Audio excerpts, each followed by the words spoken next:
How you doing? You on YouTube?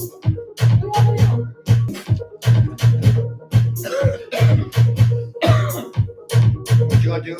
Wait. 1, 2, 1, 2. 1, 2, 1, 2. Ready? Oh, I can't hear anything. Can we plug in somewhere? 1, 1, 1, 1. Hello? Can you hear that? Yeah, I can. Okay. Hello, and welcome to another episode of the Thommy Davis Show, only on Power. Oh, yeah. Only on Power 410, where the music must be played loud. I like that. We should keep that. We should keep that. So, hey, Thommy, how was your weekend? I think it was a busy weekend. I went to Safari, the Damon's party. I couldn't make Ultras. Oh yeah, I forgot about that. I couldn't make the Ultras thing at the rooftop or Knuckles party. And it was a fourth one. It was a lot going on. You had the party at Safari, Ultra's rooftop party, the Knuckles party. You had Little Ray's Jamboree, and there was also something going on in DC. Right. Ray was in New York. Yeah. Okay, yeah. So it's a lot of Baltimore people in New York jamming with Little Ray. Yeah, so this is right before our guests want to talk about it, the African American Heritage Festival.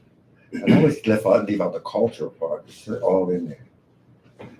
So, Tracy, so our app is only Apple? No. Our app is on Android and also on iPhone. When you look for Android, type in Power 410 Radio, not Power 410, Power 410 Radio. And if it's not at the top, scroll down a little bit. And if you was to download the app icon will be up top. So everybody out there, please download the app, because we sound so much better in stereo. Oh, wait a minute. So we're now on Facebook at the same time? No, I put a link to put a link to YouTube on my Facebook page. So if they tap that link, I don't know if it's going to be live, but let's go see. I'm going to make that. Yeah, so if you tap the link, I should be live, and you can actually see the feed The from funny the thing is, YouTube page. Yeah. I never have enough charge. I'll be on the phone all day. It happens. So if you would like to see us live and in person inside of the Power 410 studios, you can actually go on my page, which is Tracy Stevens, and tap on that YouTube link, or you can actually go to Tommy's page and just look at it directly on Facebook. So this weekend. Well, you still haven't said what you did. Now you always got a lot of stuff. Oh God, what did I do Friday?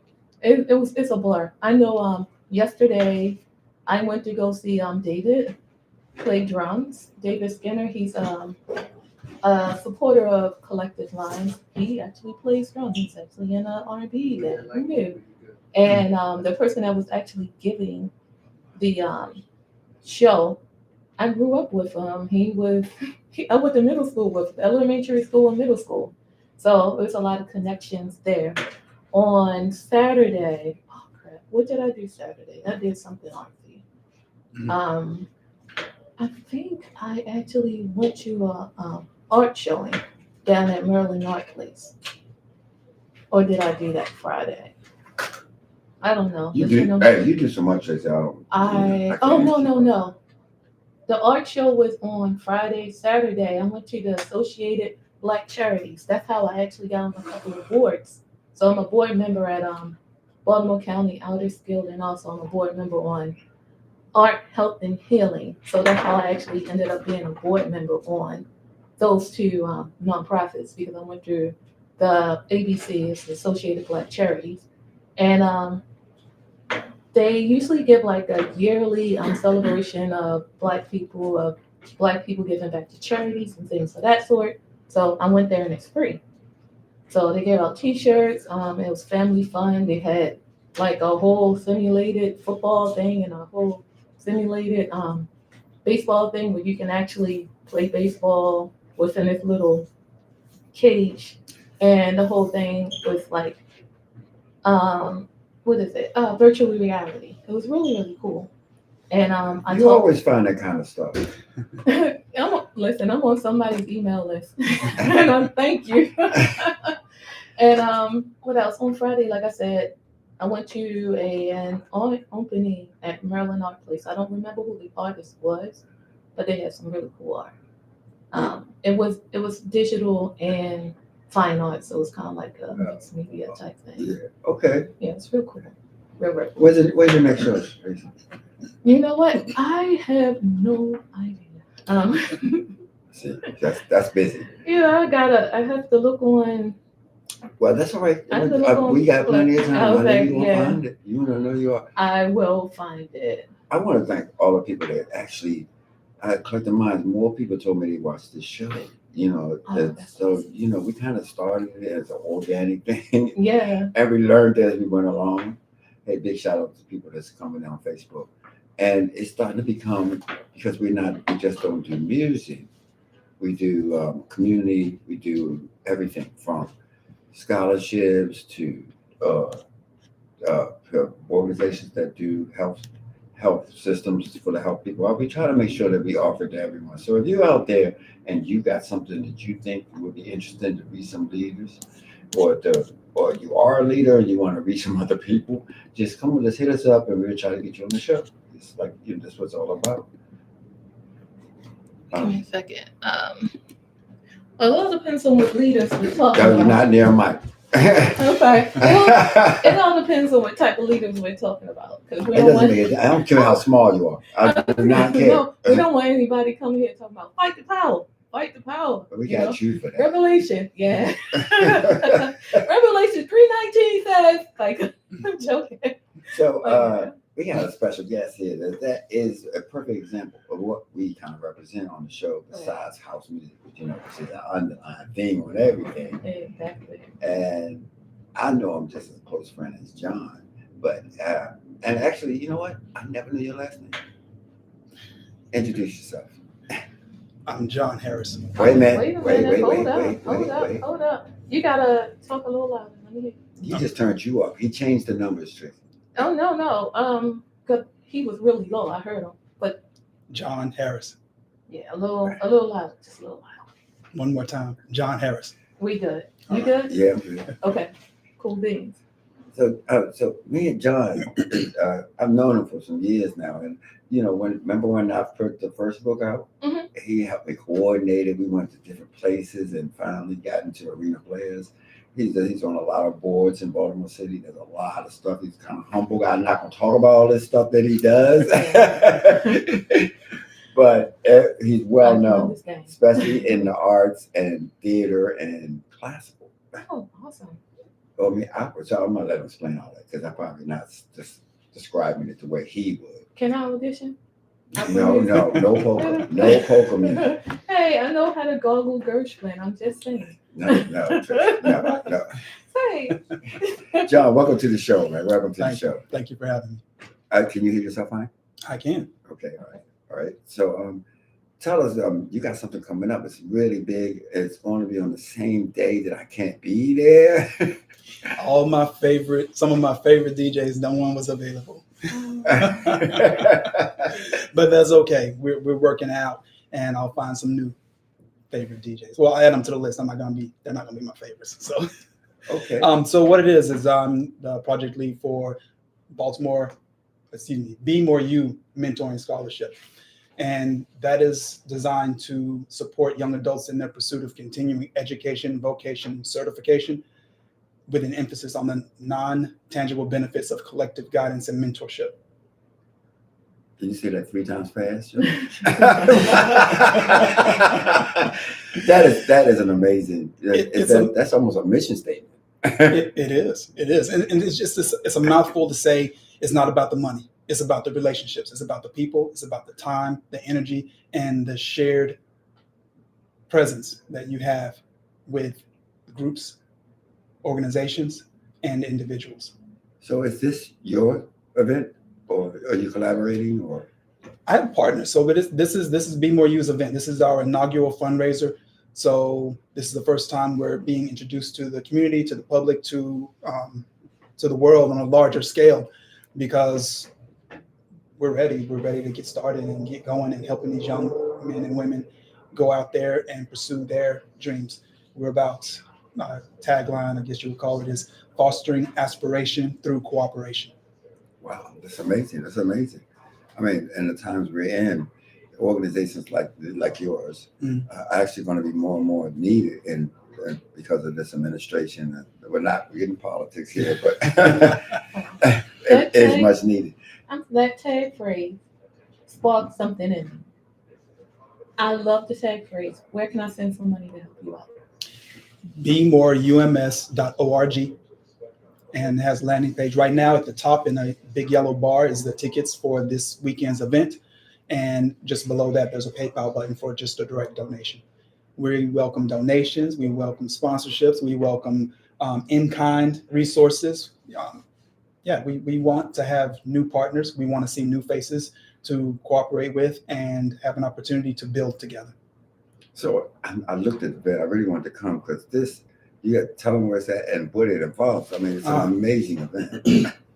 Right, so it's going to be, the name of the event is it's our inaugural Culture of Cooperation Showcase. Okay. Because it's all about that cooperation piece. We don't need to focus on compromising. We don't have to focus on collaborating. If you don't have something, come. If you have something to share, come. If you're looking for something to figure out how you can work, come. So that cooperation piece is not about what you're bringing, but about being there. Just be there. So the event is going to be 5 to 9 p.m. It's going to be in Mount Vernon at the historic Garrett Jacobs Mansion, which is the home of the Engineering Society of Baltimore, better known as Engineers Club. So that's the venue we're using. They always do great food, great staff. And so what it is, we're going to have the welcome, and we're going to have, in the atrium is going to be food, drinks, open bar, free food, heavy hors d'oeuvres and things. We're going to have a 17-piece big band with a jazz vocalist, and we're going to have a DJ as well. So they're going to split that time up across the program. Then we're going to also have, trying to think of how the exact phrasing for it, because you have two different things and they're working out the kinks of the technology. So it's an immersive reality experience. So the intent is for it to be augmented reality. So the difference between augmented reality and virtual reality is virtual reality, that's all you see. Augmented reality, I can see people, but I can also see the digital imprint beside them in the space. So we're working out what it's going to be. Regardless, it's going to be an immersive reality experience, headset, earbuds, everything. You'll hear the water, you'll hear the wow. So, that'll be there. We'll have an auction, a couple of auctions, and a raffle. There's going to be introduction of also the architectural plan. What happens in a lot of times, what we've seen, organizations do great work with great people. Mm-hmm. Sometimes they're stuck without their own space. So to mitigate that, we decided to focus on creating our own space. So we acquired a building, we're working on the development, and we'll be sharing the architectural drawings that night as well. They were also presented at a public meeting several months ago. We're just going to share those again with the public so they can see the plans for our own space, which will be a shared space for cooperating with other partners such as Opera Baltimore, West Baltimore Reimagining, and some other partners that'll be out there. So I told you. So the building that he's talking about is, so he gave me a tour. The historic building. I mean, I had goosebumps in there. So are you doing tours there too? Not that night. That night we'll be on the one main floor, but I actually just participated. I'm in a program to become a docent there. So I'll be giving tours out. Hopefully folks will be able to come and enjoy some brunch with me, and then we'll walk around and we'll see some things. And Hopkins, they had their people that own the property, the Hopkins family and their associated families. And Hopkins actually made an intentional effort to find out who were the other people, who were not the Hopkins people, who was making the breakfast, who was cleaning up, who was making that estate run. And so that's what I'd like to do as a contribution to my participation at the Engineers Club as a docent, is I want to find out who was keeping that place clean, because there was only one or two residents at any given time, Mrs. Garrett Jacobs and her husband, and that was it. And they spent part of their time in the country. So who was in the house the rest of the time? I want to do some research and find out. Because in the main room, they have pictures. They them, do of them. Of the family. They're connected to the B&O Railroad Empire or Enterprise, and we'll be talking about them when I do my tour in October, my inaugural tour. And so we'll be doing that after some good food, and we'll be talking about the mansion and the people there. And then I probably won't have, to be honest, I won't have all of my information built out for the other people, but my tour will include the other people, the other families that were there, because there were people that were there that were included in Mrs. Jacobs' will. So that tells you that they must have done their jobs well, because she put them in the will. So this is important Baltimore history. It's just part of the thing. When I went in the building, I was really intrigued with all the old paintings and stuff like that. They didn't have photography; they had paintings, right? And these paintings had a story of their own. Mm-hmm. And you knew a lot about Tracy. What? Oh, you can go ahead. Actually, we were talking about this at the bar downstairs about the rich Black history, and not just Baltimore City, but also Baltimore County. And we were talking about East Towson, how East Towson it was sustainable on its own. Like, it was all Black. They all had Black-owned businesses, as well as nothing but Black residents, where someone left the whole area to them. And it went from a whole community to like 6 blocks. And in turn, we were talking about the highway to nowhere, where, the highway to nowhere was nothing but a whole influential Black community that owned their houses, that owned the businesses, that relied on itself to grow. And then next thing you know, they swipe all of their properties away, and not even give them face value. They give them less than face value, and here we go. Classic redlining. Yeah. One of the things that came to me recently was, I think I was listening to an interview, and they were talking about how Towson was there. This was just last week. And they were talking about Towson having not 1, not 2, 3 airports. Yeah. Because we couldn't use airports, whatever. If there was a Delta, we wasn't getting on it. So they had 3 airports that were shuttling people from here to New York and other places that Black folks could use. Are they still here? No. Unfortunately not. And you can't. And a lot of people rely on the internet to do their research. Of course, they scrub the internet of all this information. You got to get a book. Mm-hmm. You have to go to a library. All of it is documented. Wow. And then in relation to the highway to nowhere, we actually, me and some partners, the West Baltimore Reimagining Project, we did some work with the highway to nowhere folks, and we created, this is kind of where the imagination aroused came from, work in the West Baltimore, specifically Old West Baltimore, Penn North, Sandtown, different other places, but not just one area. It's all West Baltimore. And so as we were doing the work, we started building, how do you grow economics? And one thing I hold on to from that work is the aspect that culture is economics. Culture determines where you choose to buy your house, the clothes you buy, the food you eat, the people you hang out with, the places you go. It's all the culture of who we are. That's economics. You're not going to spend money just to spend money. So that's an economic impact. So culture is very meaningful to economics. So if we look at economics through that lens of culture, that can provide us answers to what we want to know, what we need to know, and the next things that we haven't even thought about yet. Like they say, our grandchildren will be doing jobs that we've never dreamed of. Fight the power. Don't stop, Tracy. For our listeners that is out of the thing, because on that they don't understand. So can you just subtly explain Highway to Nowhere? They don't know what you're yes. They don't. So Highway to Nowhere was essentially, it was one of the things that happened across this nation in the 50s, 60s timeframe. So this government, our nation, in their infinite wisdom, they decided to bust up thriving economic engines of the Black community. And they justified it saying, we need transit. So they put a lot of highways through neighborhoods. Here in Baltimore, they busted up West Baltimore, that it's like Franklin out just on the other side of Martin Luther King Boulevard. And so they just, I'm gonna send y'all a link. I don't know if y'all can share it online. We did a pretty good little brief documentary. This is a radio show, so Yeah. you can tell. And I'll put it on the YouTube page also and Facebook page. So Okay. we're gonna probably post it everywhere. So this concept was national. It was a national concept. Absolutely. Yep. New Orleans is really known as, I think it's called Claiborne. They put the 10 right through that area. Yep. However, one thing I saw that was beautiful, I was down there for a conference. We said, okay, yeah, that's fine, whatever. Thank you for the shade.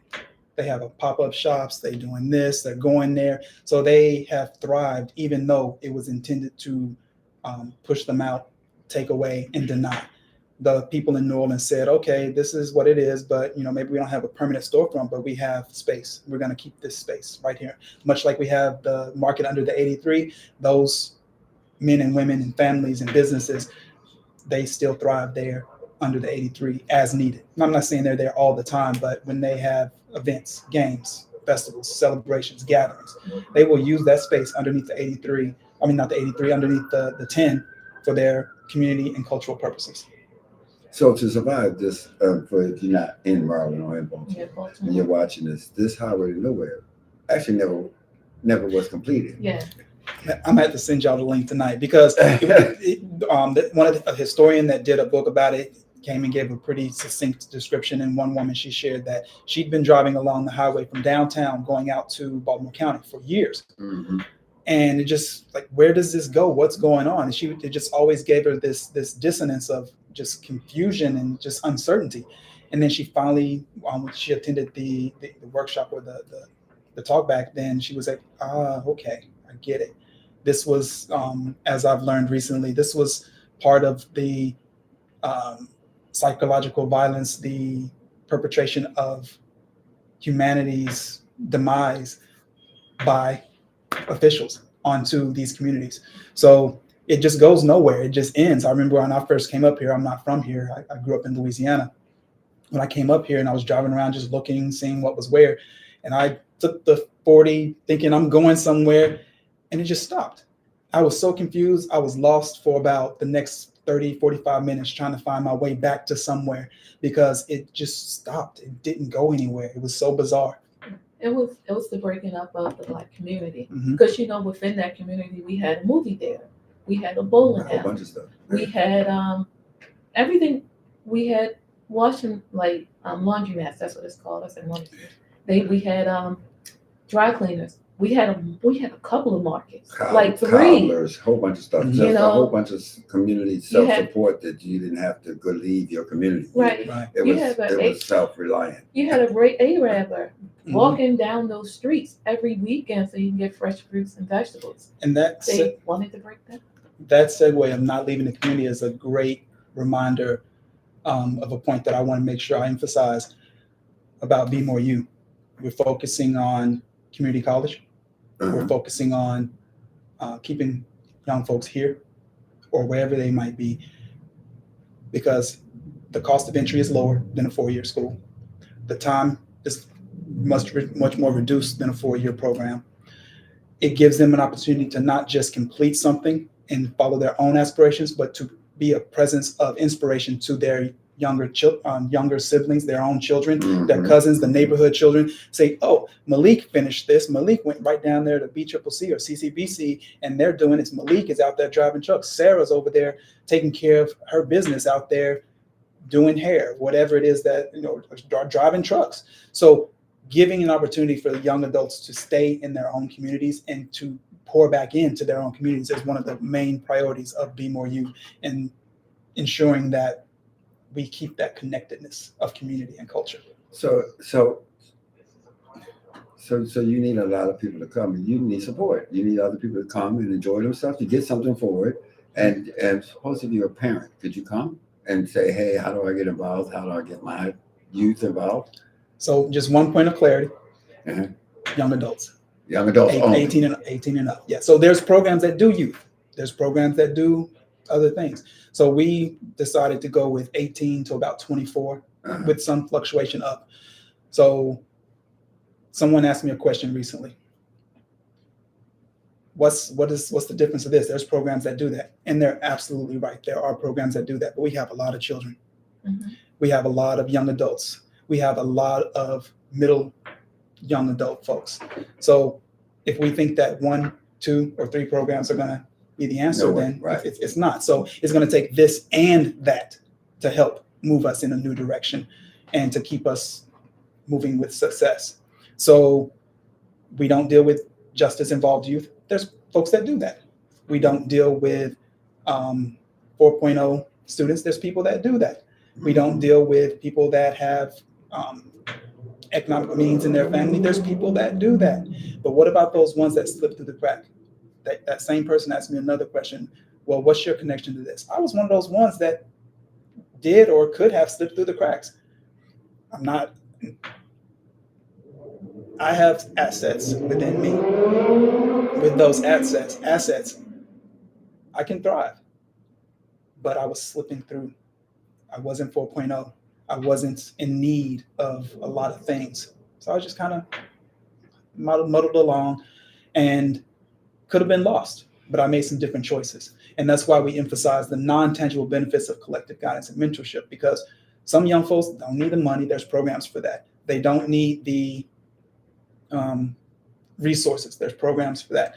But what they need is someone to be with them in their time of need, be with them to encourage them, to know them, because everyone doesn't, to take the time. And I want to take a quick moment. It's not so quick because I'm going to give you the moderate version of the impetus of Be More You. This was a long time coming. It wasn't an overnight thing. I talked to my family and friends and probably got so tired of me talking about this program, trying to figure it out, but I was listening to them. I was intentionally trying to build and understand and grow and develop through synthesis of what they were telling me. So there's a story I heard years ago. It was about this young man. So he was an intelligent young man, and he was convinced to go to college for the first time by his educators. First time student, college. To his credit, he did not fail out. He had some problems. He talked to the counselors and whatnot, but he made it through the first semester. Unfortunately, he dropped out after the first semester because there was no one that he could connect with. His parents were back home, his siblings, cousins. There was no one there for him. Yes, they had counselors, and I think those educators do a great job supporting youth, but they have a lot of young adults. And I said youth, I shouldn't say youth, young adults, because by the time you're in college, you're an adult. So they were supporting young adults, but he didn't connect with them, so he left. But what he did go back to was what he thought he could be the whole time, although they convinced him to try something else. Coal miner. His father was a coal miner, grandfather, uncles, cousins, brothers, neighbors, friends, all coal miners. So he went back to be a coal miner. So juxtapose that mentality onto any community across this country. Put it into Baltimore. Put it into Tulsa, wherever you want. So that coal miner mentality is just the idea that where they are is where they're going to be. We need to shift that thinking and have them recognize that I'm trying this and I can make it because I have people to my left, to my right. I have people behind me, not letting me sit down and fall on myself, on my own faith. So that's what that's about, is to give them an opportunity to know that people are there for them. So wait a minute. So this is a really great program. I commend you on it, because what you're doing is filling in the gaps. Like you said, there's a lot of programs for those people that already have the backing support, but there's some out there that might come from. There's nothing wrong with being a coal miner or nothing like that, mm-hmm. but it was a result of not feeling like they could connect into the collegiate experience. Mm-hmm.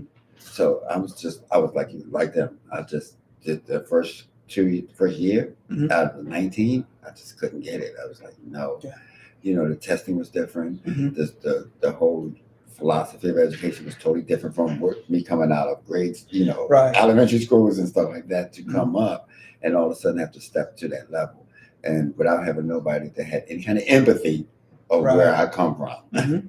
Tracy, you want to say something? Yeah, it's a couple of things. Number one, you talked about... this is his show, right? Yeah. a couple of things. Number one, did you know that also Coppin and also Morgan started on Monroe Street? Okay. All right, and I know that you get a lot of people coming to HBCUs and colleges and things of that sort. Um, they need follow up. Does your program like provide the follow up not only while they're going to school, but also after they graduate? Because I know being 24 years old, you come out, okay, I got this degree, I got this certificate. Okay, now what? That's a great question. Thank you for asking. Okay. So, yes and no. Okay. So we are striving to instill in that person how to create a space of their own follow-up. So our program does not use mentors in the traditional perspective. We use mentor teams. Gotcha. So in that mentor team, Tracy may tell me something, doesn't resonate. Thommy may say the same thing. Oh, okay, I get that, because he says it differently. Right. And so those teams can work together to make sure that the young adult understands what that is. Two things happen with that. One, everyone has that understanding of mutual ideas and situation, but also it teaches them to not stand on one. It's a kind of a village model that if you're not getting what you need here, go here. Instilling in them a confidence, a comfort of being able to talk to other people, to go to other people, learning how to ask questions of a different mentor. Because Thommy, you didn't get it this time. Let me talk to Tracy and see if she has something else. But I have to be comfortable talking to other people. Right. So that's kind of a multi-pronged approach to that mentor piece there. So we don't need to follow up with them because we hope that maybe they'll come back and cycle back and be on the mentor team themselves. So they would be their own follow-up. Got you. Yeah. I mean, the probability of them staying is going to be higher with that team. Exactly. So we're not like Thread, and some people may say, "Oh, that sounds like Thread." It's not, because Thread, they want you to stay for like 10 years. Yeah. I actually wanted to do Thread, to be honest, but I'm prior service. I'm retired Marine Corps, and at one point I was going to do Thread while I was here, but then I got restationed into California, so it wouldn't have worked at all. And I was gone for 5 years. So this is totally different. Totally. yes. Wow. So would you have a launch date for your actually? Because you're showing the blueprints at this function. Is there a launch date or for like a ribbon cutting? No. So you still got a way to go to get to that. Right. We got some ways to go. So there's things that go into that. We have the capital campaign will be activated, and we're gonna be putting in for CCG. We're gonna be putting in for the LBI. So most people know it's a bond bill, but it's a legislative bond initiative through the state. So non-duplicative funding, city, state, which should encourage some funders and whatnot. Of course, there's always those personal dollars from fundraising. When you tell a funder that you have some matching dollars, they get excited a little bit because they know that you've put in the work. They know that people are standing with you, and there's people that are behind the face that they're looking at. Funny you would mention that. If they want to donate to you, again, I know you said it a little earlier, but a lot of people are just turning on the radio or turning on YouTube or just tuning in on Facebook. Could you again repeat where we can go to give you funding? And we're talking about a lot of funding, y'all. I know it's a lot of people out there. And also, are you looking for sponsorship? Great questions. Yes. So I'm John Harris. I'm the project lead for Be More You Mentoring Scholarship. We're doing our inaugural fundraiser, and you can go to bemoreums.org. That's BMOREUMS.org. So the landing page will take you right to the yellow button at the top. Purchase a ticket, come out and support. We'll be at the Garrett Jacobs Mansion in Mount Vernon and having great food, fantastic music, 17-piece big band, and open bar. Also, if somebody wanted to be a volunteer, do they go to the same website or Better Luck Next Time? No, this is a one-stop shop. Don't y'all make fun of my website when y'all go look at it. We're an emerging startup. All right, so this website is big right now. You need to talk to Tracy. Yeah. I know how to build a website. I know how to build a website. Yeah, so it's there. We have listeners from everywhere. So excuse the sounds of Baltimore. Oh, that's a volunteer opportunity too. Have somebody to volunteer to do a website. Yeah, that's it. So we are if looking they just for want to donate. Like if they in Kansas, they know they're not coming, but they like what you're doing. We'd love if you buy a ticket. ticket. Yellow button. The yellow button at the very top of the page is the button for tickets. Below that, you'll see donate to PayPal, and that's just if you want to donate. So we want everyone to click on the yellow button and buy a ticket. Yeah.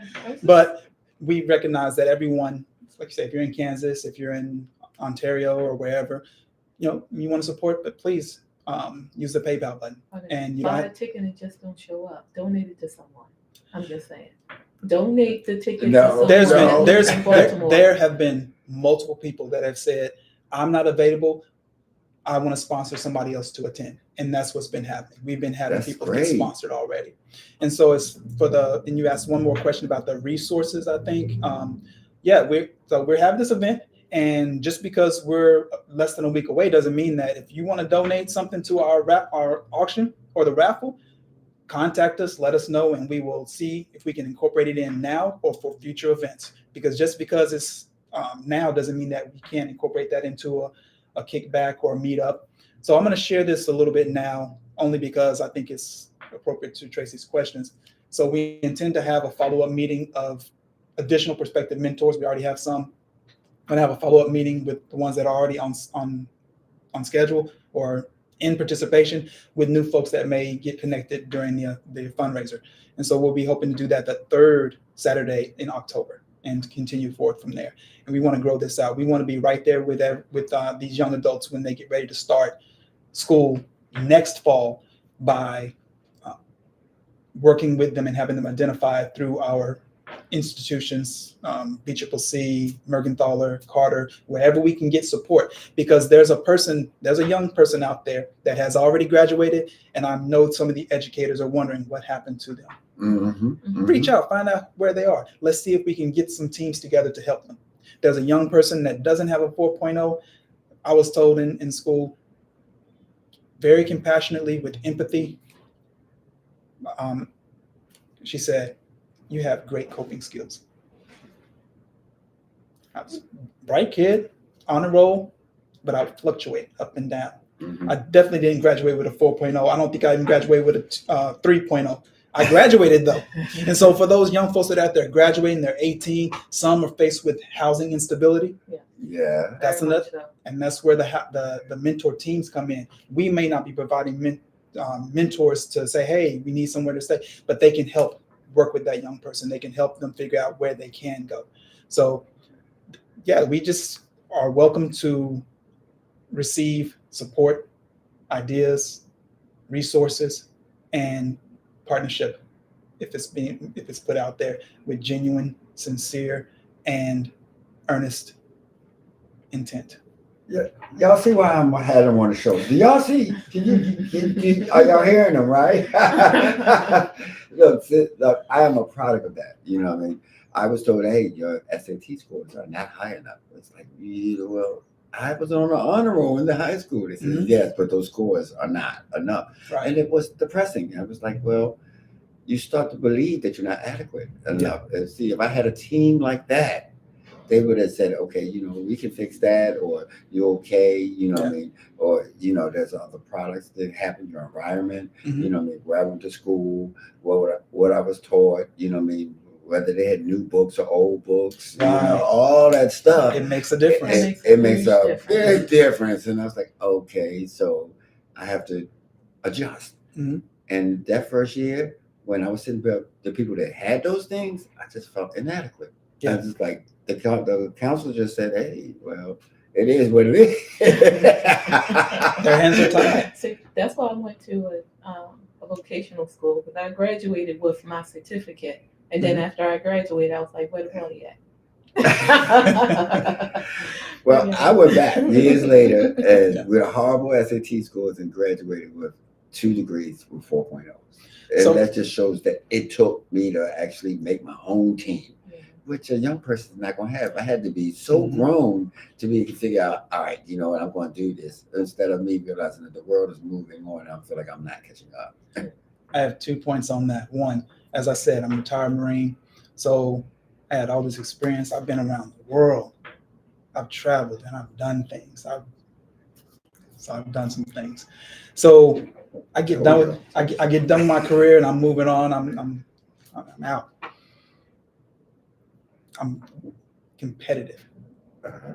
I'm marketable Mhm. until they start looking for that sheepskin, that piece of paper. Yeah. I did not have my degree. I didn't get it while I was active duty. I got it when I retired. I was plateaued. I couldn't go anywhere else. I had the experience, I had the knowledge, I had the background, I had it all.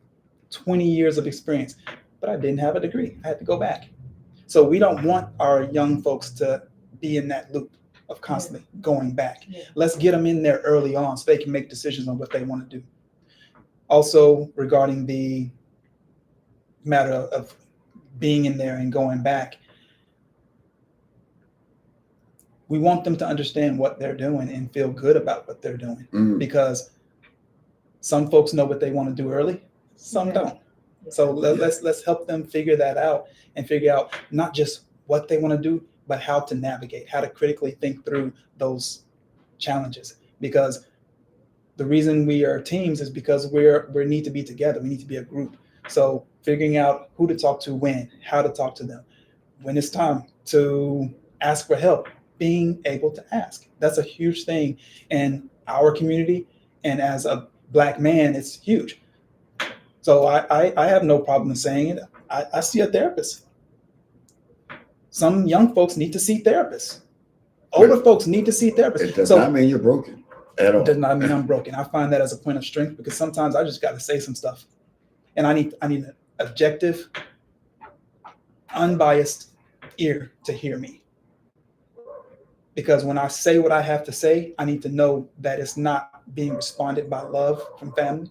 It's not being responded to by affection from a friend. It's being responded to in a professional, objective way that's going to help me move to the next step. So we want our young folks to build those skills of comfort, confidence, and strength in themselves to move themselves forward. Because one day we won't be there. One day they're going to be standing on their own. I make decisions sometimes by myself. I make decisions as a group with family and friends. But sometimes I'm just out there by myself. And in faith, I have to stand in balance. I have to stand in whatever it is that you want to call it. Sorry. But in those moments, are they comfortable being with their own company? Yeah. We want to make them comfortable with their own company. That's a great caveat to what I'm about to ask you next. So as far as setting our youth up to succeed, do you have well, how can I say this?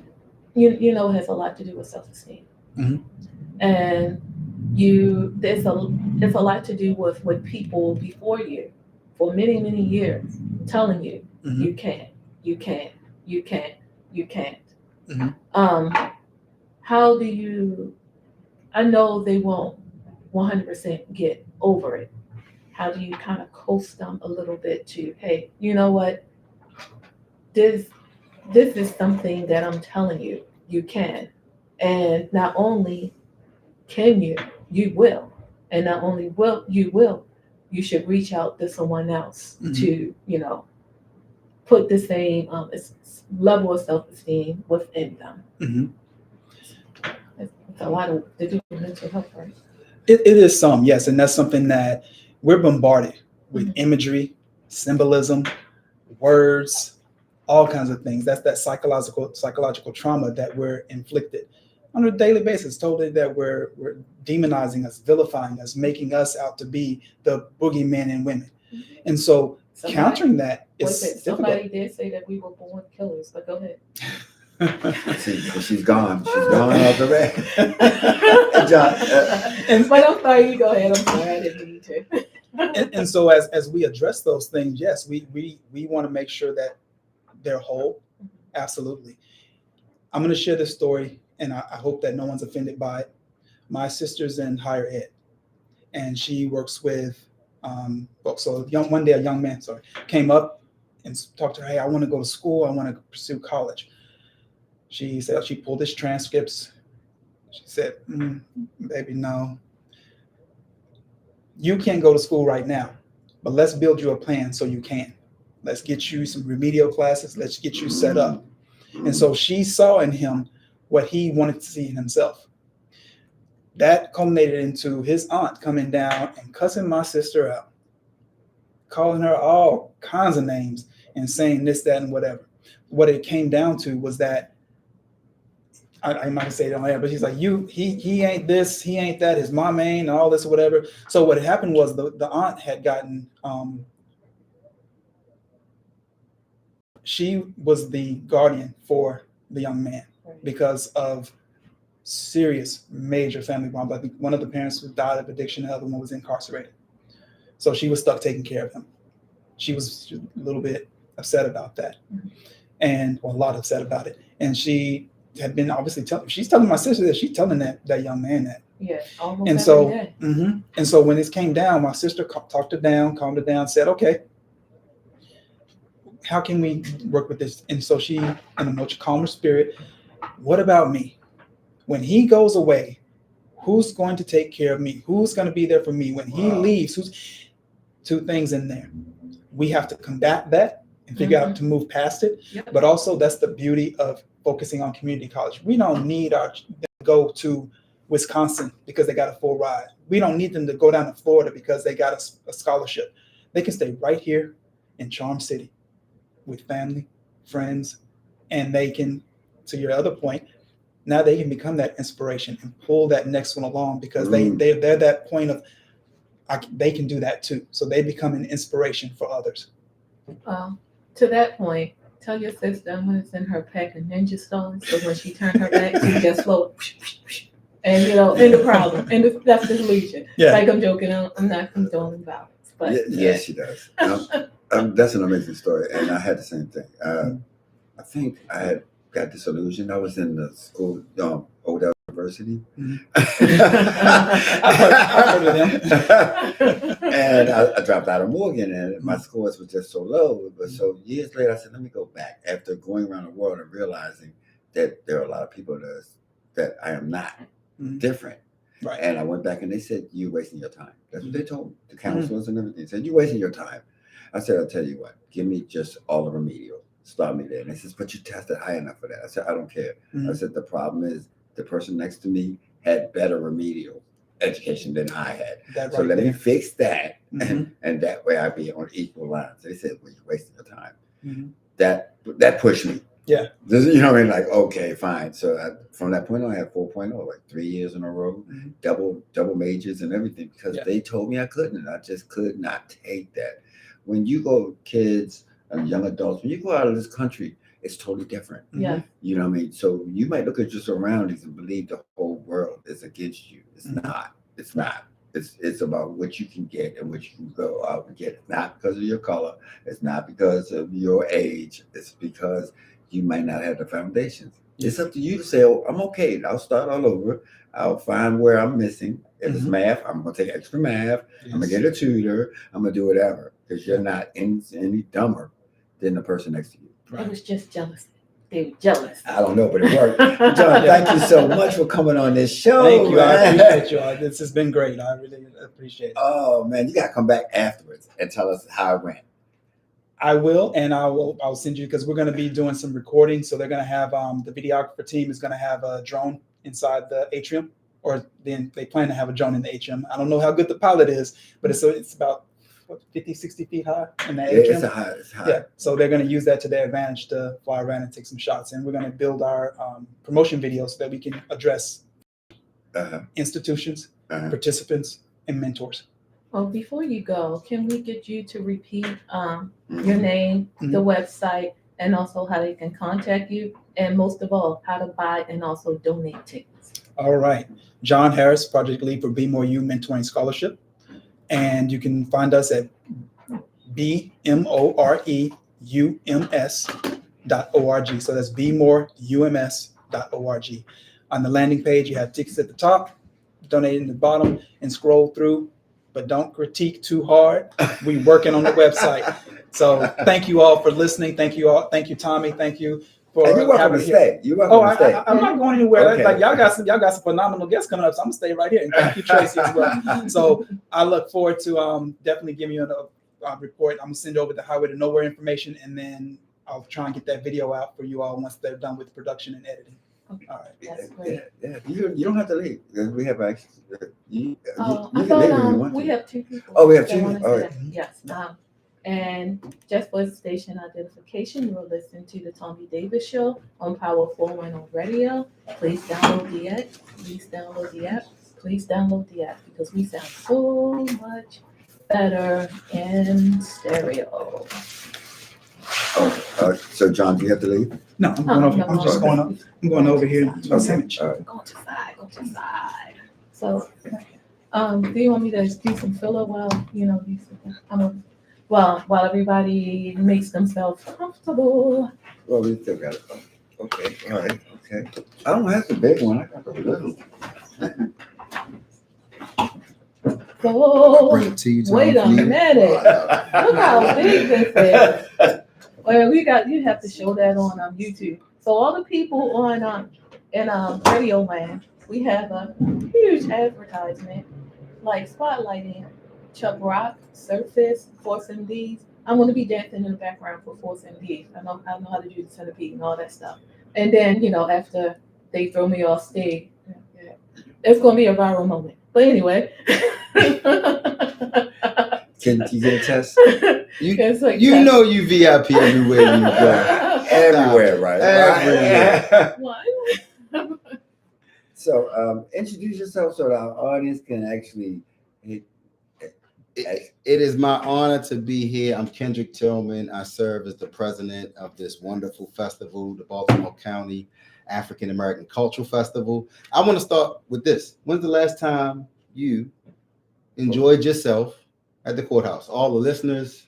Oh yeah. And when's the last time you enjoyed yourself? For those that was there last year and saw the inaugural partnership of Collective Minds of Thommy, just bringing that energy, being one with the house music is just, to me, excellence. Like you guys have just always brought excellence to the house music community, and then merging that with enjoying yourself at the courthouse.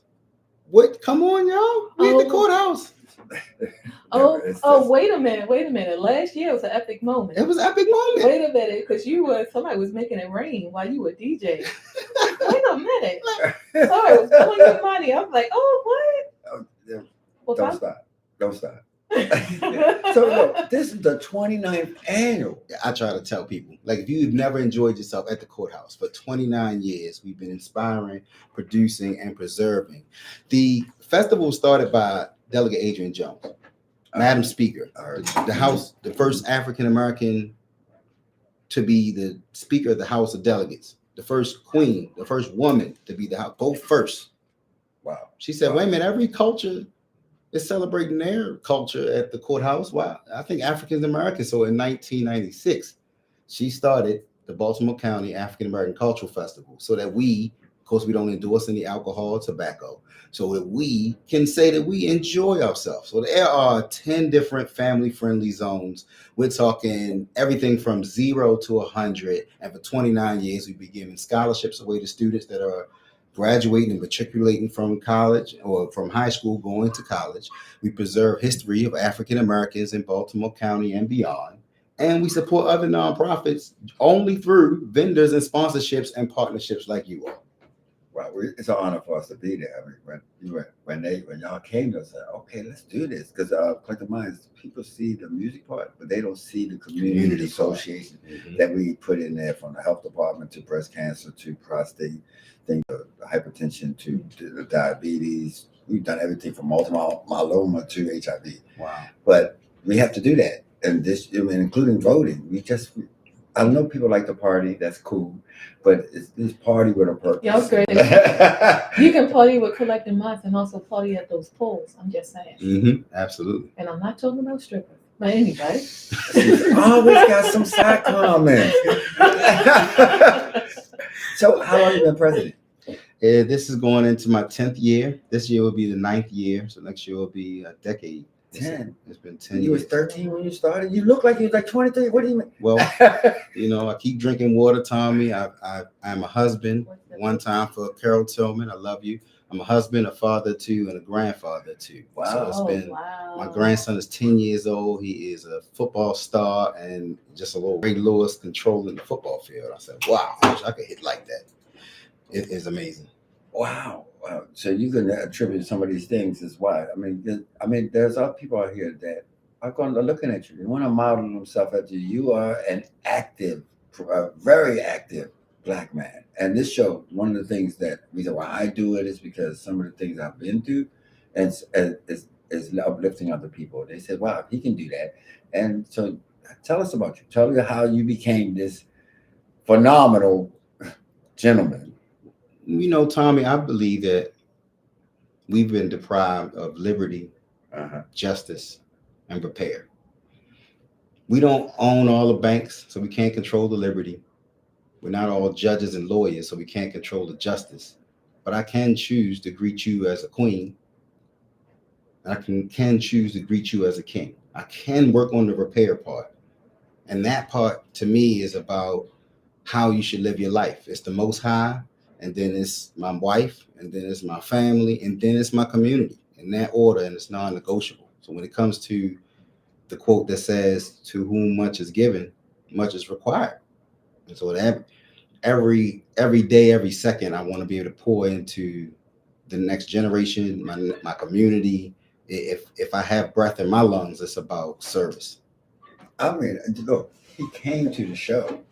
So I was, I'm exhausted because, I've been planning this thing right after Collect the Mind. So it's like, okay, but I, like you, believe that it's my job. I have to do that. Yep. There's no way I can climb a mountain without looking back and pulling somebody up right where I came from. Powerful. It's like, it's what we all got to do. Exactly. So, you got to. Yeah. And if you don't, you're punk.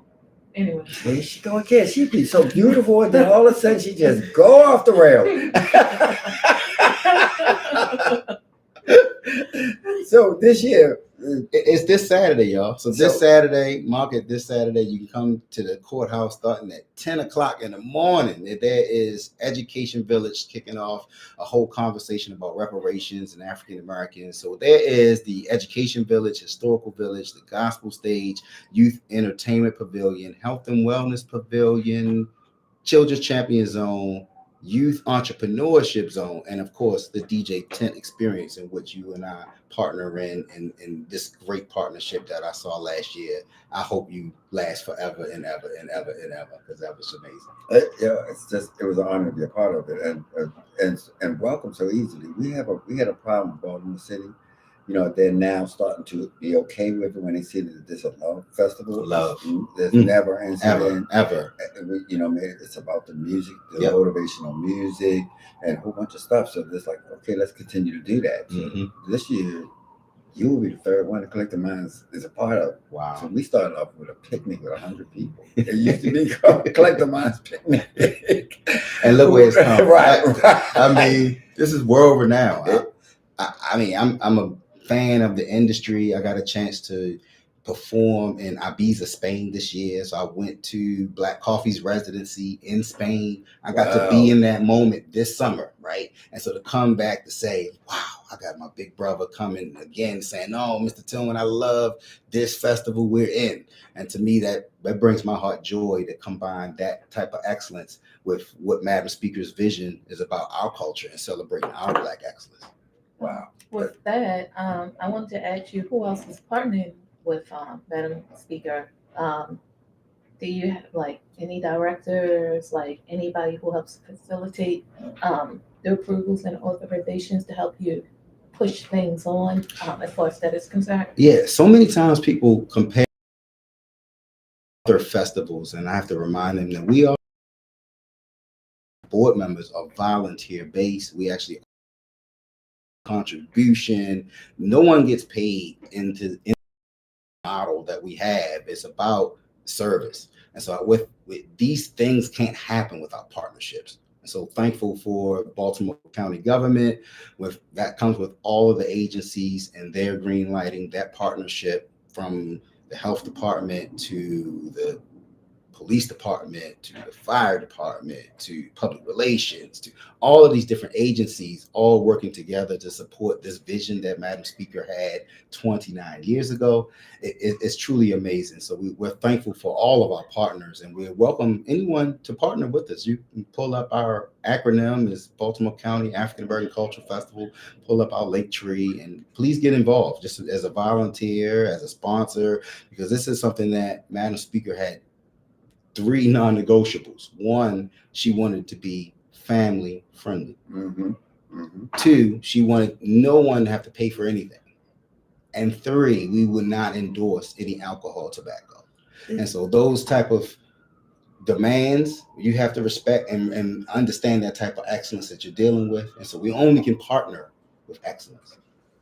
That's the same thing I built Collective Minds with. I just said I can't. I watch alcohol destroy our culture. I watch what it's doing to our youth. I watch what it's all doing. I said, hey, I won't even allow them to sell it. And then that's the first thing these organizations try to get you to do is to do that. And I said, that's a problem.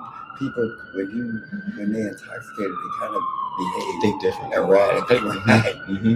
And so I think it'll work with any genre of music if they just implemented that and don't stop. Get rid of the beer gardens, get rid of the drinks, get rid of I know they legalized marijuana, but hey, this is a family thing. Yep. And so I try to keep Collective Minds family. It's one of the few festivals that family is the center. Yep. The only alcohol that is permitted is the rum and alcohol that you There do she go. There she go. When you out there cutting the rug they cut a rug. Sometimes just a little bit. Might got soak them knees out there. I'm 40 and over, so wow. So the time is from 10 to 7. Things main stage starts at 12. I believe you guys kick off at around 11. It's 12 as well. 12.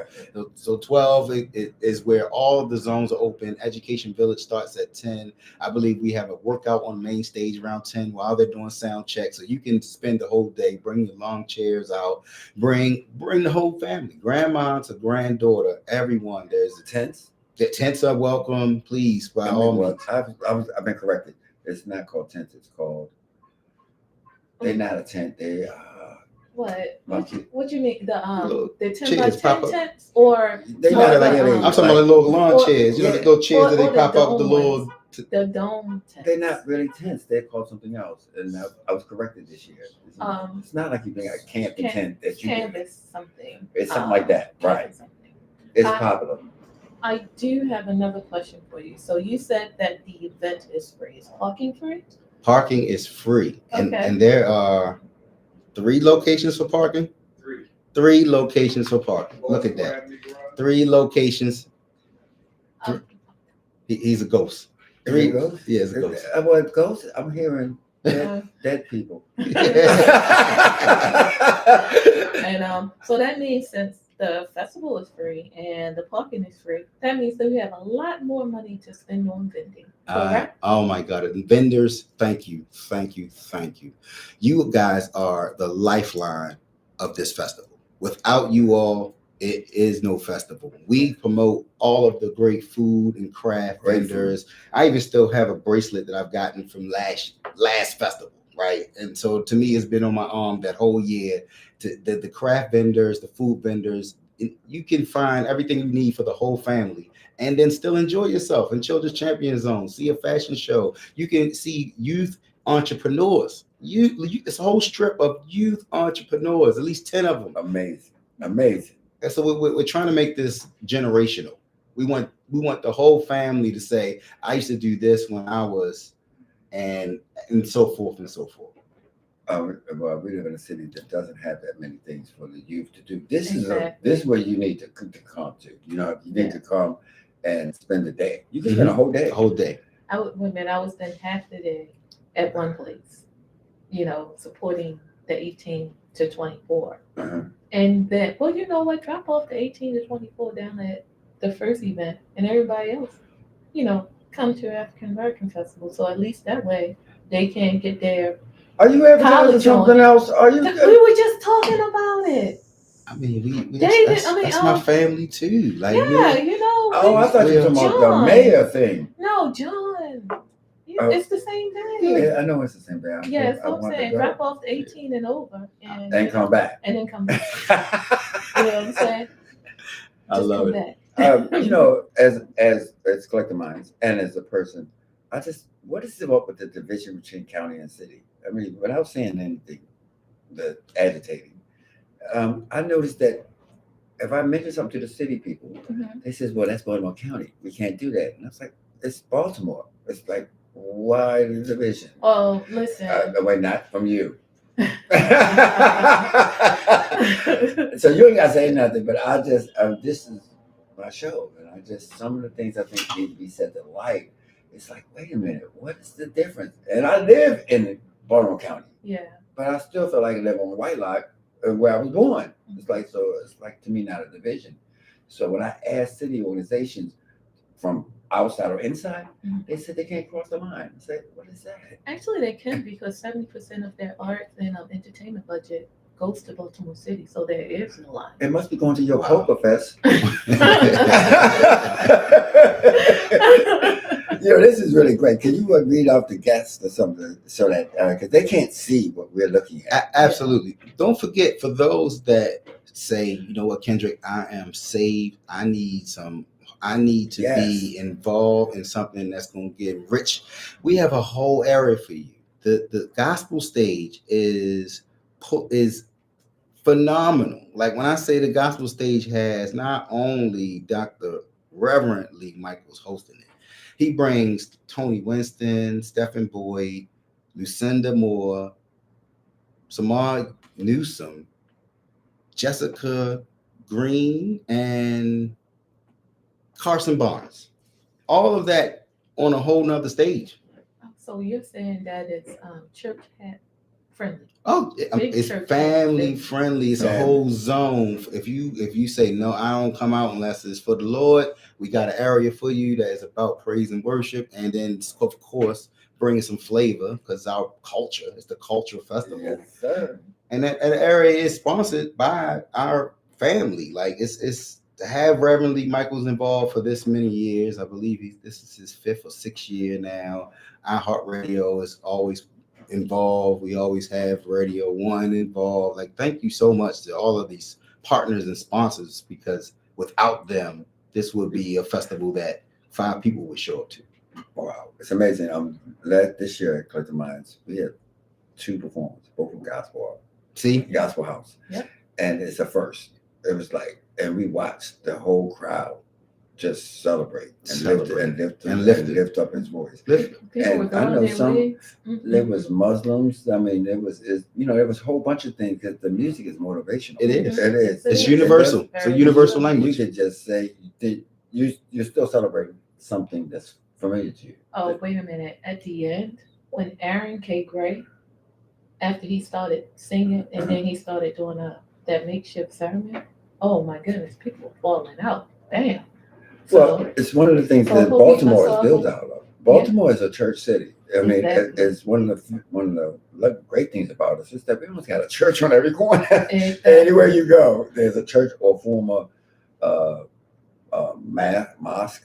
That also Baltimore church thing. So when I looked out and I'm looking at thousands of people, all I see is hands in the air. And during these times, that's what Collective Minds is about. It kind of leaves your problems at the gate and come in and for a day. And that's what this is. Yep.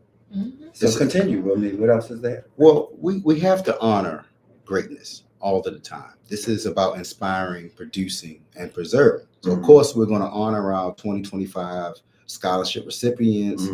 We celebrate African American first.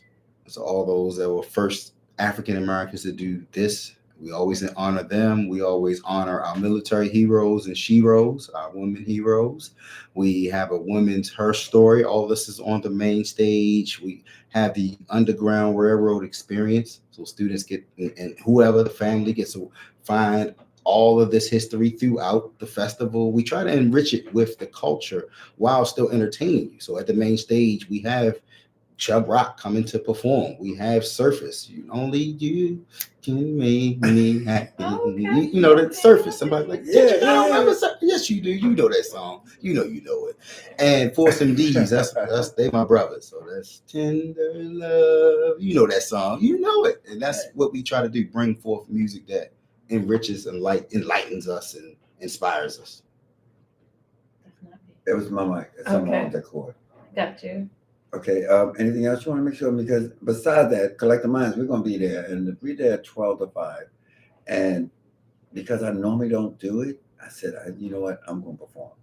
I'll play. Oh, Right, and this is free. Yeah, Look, come on, y'all. Where you get this at? Where do you get this so at? you get me, you get Biscuit, you get Househeads, you get OG. So that's amazing. basically some of the core of Collective Minds. And they all said, look, we're gonna do this. Man, I love my big brothers, man. You see this? This is Black excellence at its best, bro. Like, you can't ask for anything more. All I want you to be is and there. Dre. I left out my man Dre. Oh, yep. Dre is gonna be there. I love Dre. Dre and his son. Yeah, Both of my friends. Dre's the guy protect Collective Minds over the years, and the DJ too also. So so like you said, this is a safe family environment. So you it's not like you need to come worried about anything unusual or nothing. It's in the legendary part of Towson, the courthouse. Yep. When the last time you enjoyed yourself at the courthouse? Come on out so you can say, you know what, I took my grandson, my son, my daughter, my friends, we hung out. It was at the courthouse, y'all. Usually we getting parking tickets or something worse. Or bracelets. So, I want to stay away from that.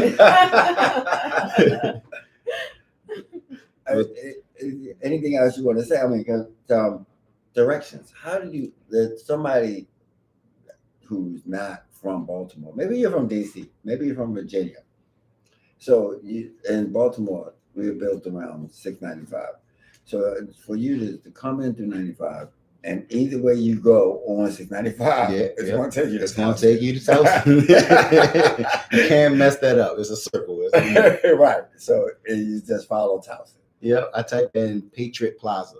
It will take you right to the courthouse, and then that will get you into the square, because it's a whole square of vendors. You want to make sure you get a chance to spend the whole day there. You don't want to go to just one area. You want to get there nice and early, see the students, go to these youth vendors, then go to regular vendors, and by noon you ready for the Collective Mind Partnership, and you partying for till 5 o'clock right there.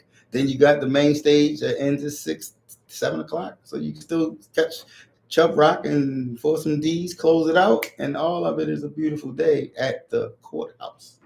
Wow. 29 years. 29 years. That's a feat. That's a historical feat. Mm-hmm. I mean, Baltimore used to, I don't know, I was raised up, you had everybody's festival.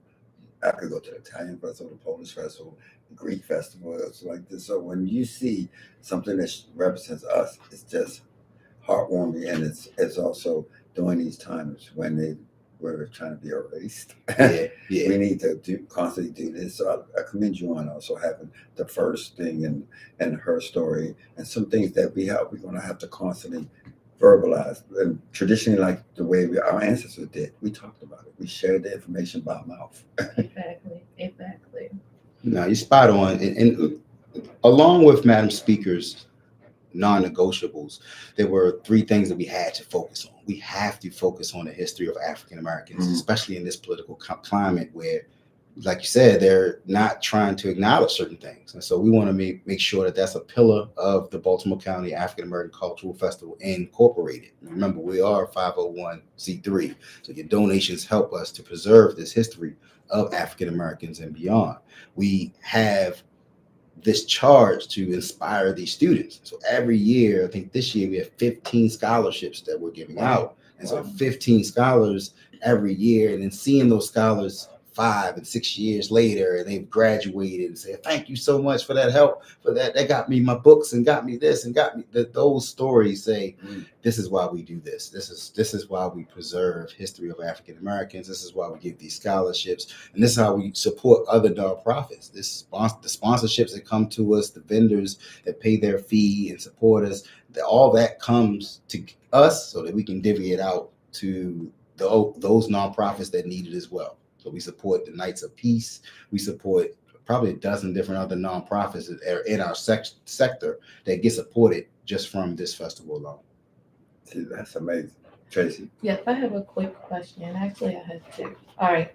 Number 1, could you give me the information? So like if I'm on the radio and I'm from Guatemala and I love what you're doing, I know I can't make it, but what I would like to do is donate to the cause, because my cousin Pookie with the GOAT would like to come over to America and, go to college. You was doing so well.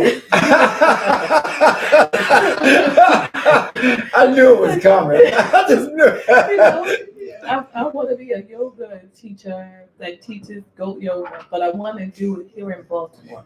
How can I get my donation to you? And also, if I am in East Pakistan, I would love to hear or see what's going on the main stage, or even on the on the collective mind stage.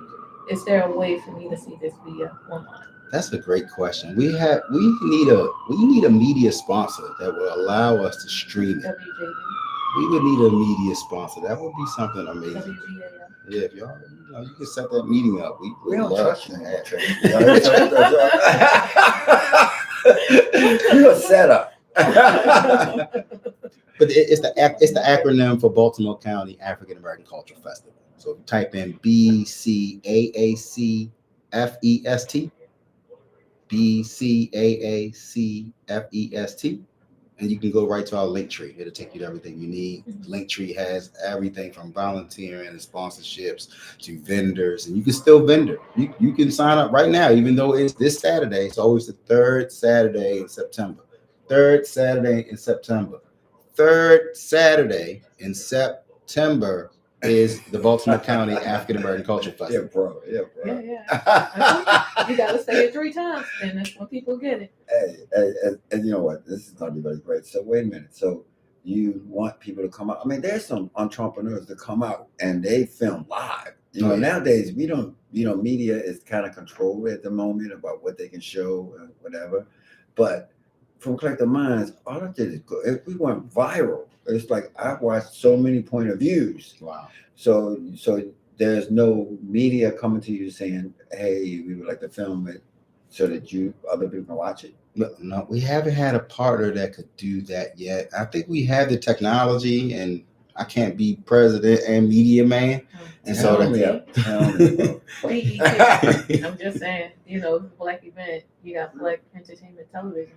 Now wait a minute. Step up. I'm gonna say this. Step up. Just like Collective Minds and we might be African American centered, but it's not only African Americans that come. It's really a celebration of the African American. You don't have to be. You know, I mean, you could be married into it. You could just like the community. You could want to be a part of it. And I always make sure I never come off without sounding like I'm excluding. We're not anti. No. But when you look at BET, at least 45 to 65% of their population that watch BET are white.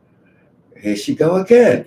Statistics. Was that a part? Really? Is that So look. So what I'm saying is that some of the things. This is me personally speaking, is that we have to let go of the division. So because what we're seeing on TV is them pushing a propaganda of division. That's true. I know plenty of white people that are not like that. Right. And so what they're doing is trying to convince everyone else that we are divided. And it's like, no, that's not really true. I got pictures from Collective Minds. It's all cultures there. And Baltimore is being misrepresented. Yeah. You know what I mean? It's don't go there, don't go there. But I got beautiful pictures, and this event's going to be beautiful. And it's funny that the media don't show up to show the beautiful stuff. It's like, come on, this is a feather in Baltimore's cap. Yeah, this is true, but you got to realize that they need to be invited. Here we go again. So if you invite them to the stage, they'll probably step up. I definitely had our team send out an email to every media contact I had. Okay. That's why you put them on radio. Tracy. I will follow up tomorrow to all 200 emails I saw come through. So thank you to our secretary team and our board. The work gets done because people care about it. Yeah. This is advocacy, y'all. This is not, I could get a check cut. This is, I care about our culture. I want to support this event that highlights our culture. That makes sense. And then it's at the courthouse? Wait a minute. I got to see this for real. I can't believe it. And then you come and you're hooked. Yeah, put out there. Somebody getting locked up in the party. Tracy. In a party. Anyway. I'm joking. How meds are wearing off. Y'all know it's just jokes. Okay, y'all. But my point is that I always used to go to the Italian and Polish festival every year. I'm not Italian, I'm not Polish. So to me, in order for us to actually go past some of the ignorance that's going on here, we have to make sure that people celebrate us too. Yep. Because for years they haven't been celebrating us. And we are an amazing culture. And we're not limited to just being amongst ourselves. Yeah. Actually, in this world, we can't get anywhere unless we all together. That's true. That's true. But here we go. as far as the media coming to you and things of that sort. But the reason why I said that, it wasn't a knock at you.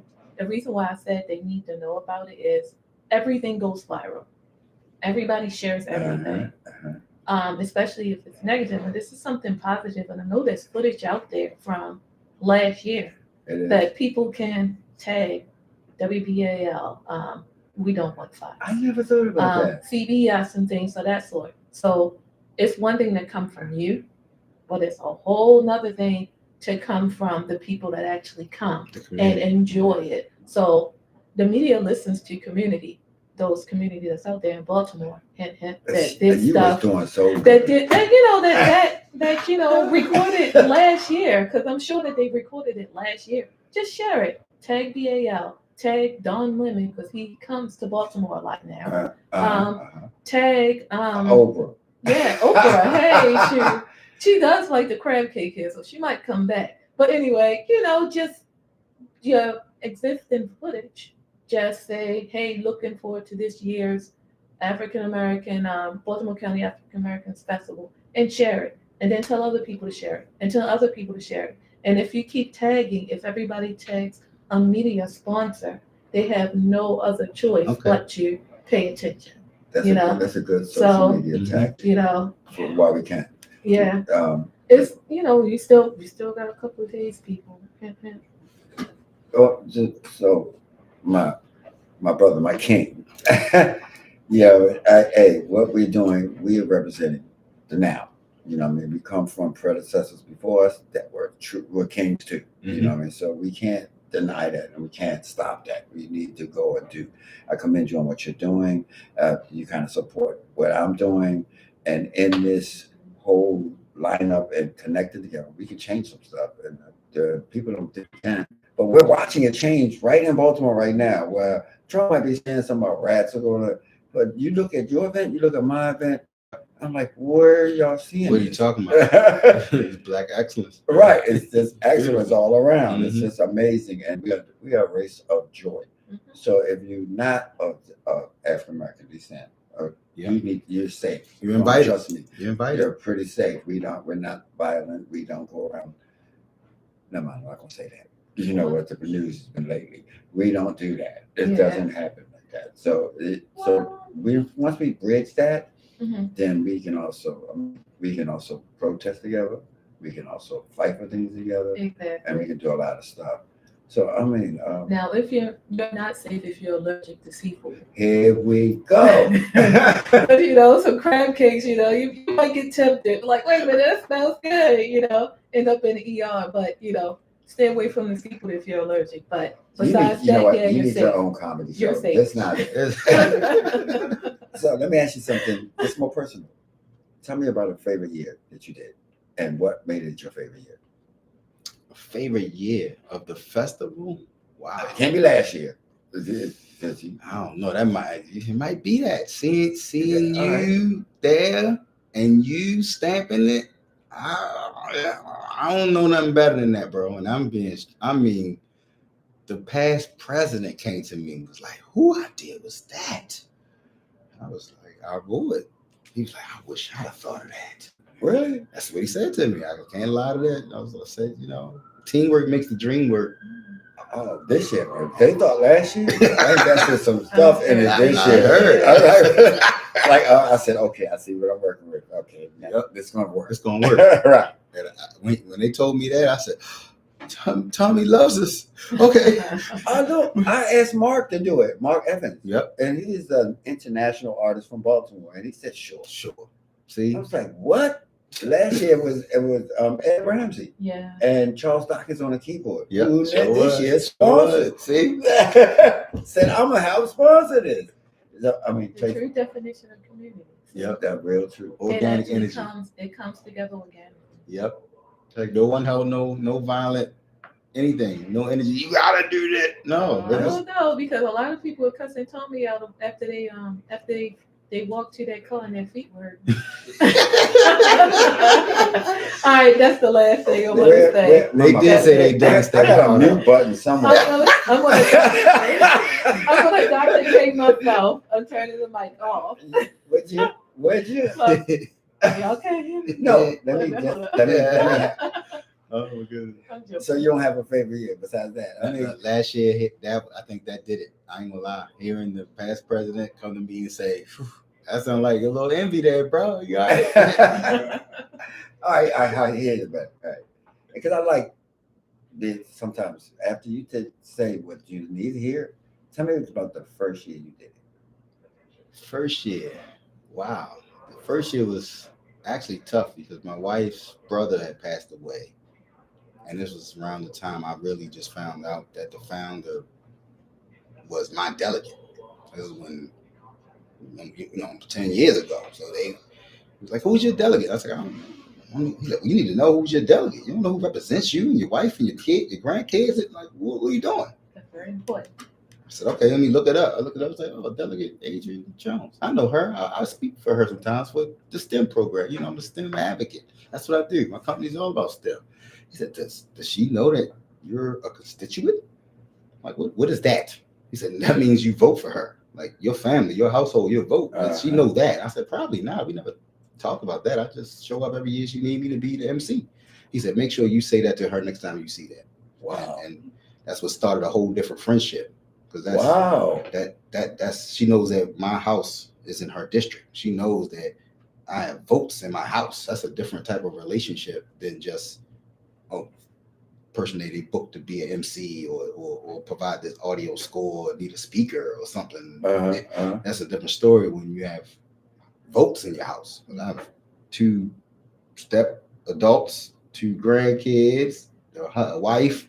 That's a lot of votes in one house at that time. Yeah. And so that she had asked me to be her president, and around that time, my brother-in-law passed away.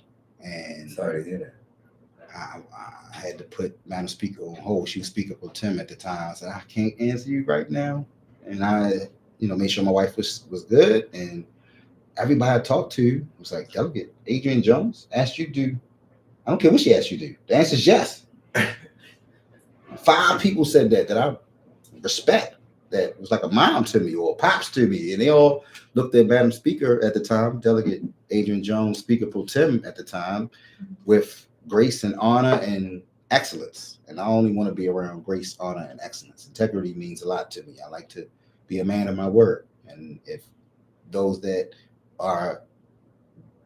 know me know that I realize that there are 2 types of people in this world. There are people that move with the mission, that want to see things get done. And there are people that move with their ego.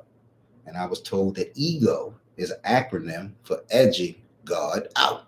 And when I like that. When that became a whole thing with me, I only want to connect with people that I see that are mission driven. Those that want to separate, like you said, we're about bringing people together. Nobody want to be all separated. It's it. Edging God out. I'm You still can use it. You can use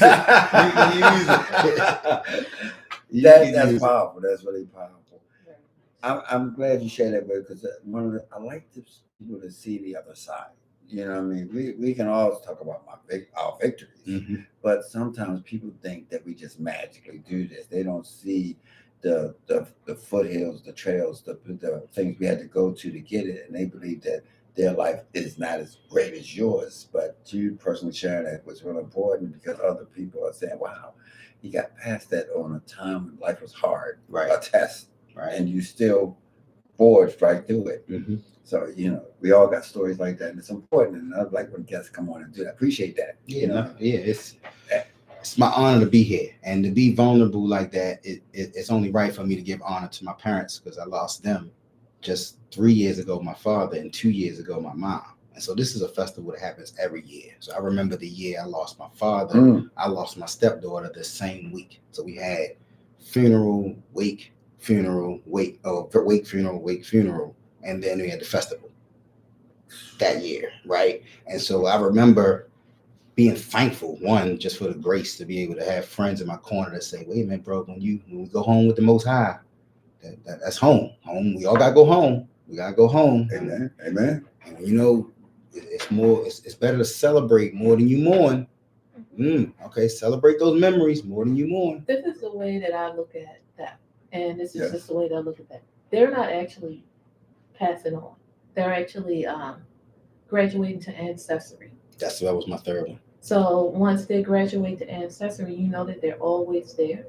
Yep. They're always in your corner, Mm-hmm. and they're always there to celebrate and also uplift you, regardless.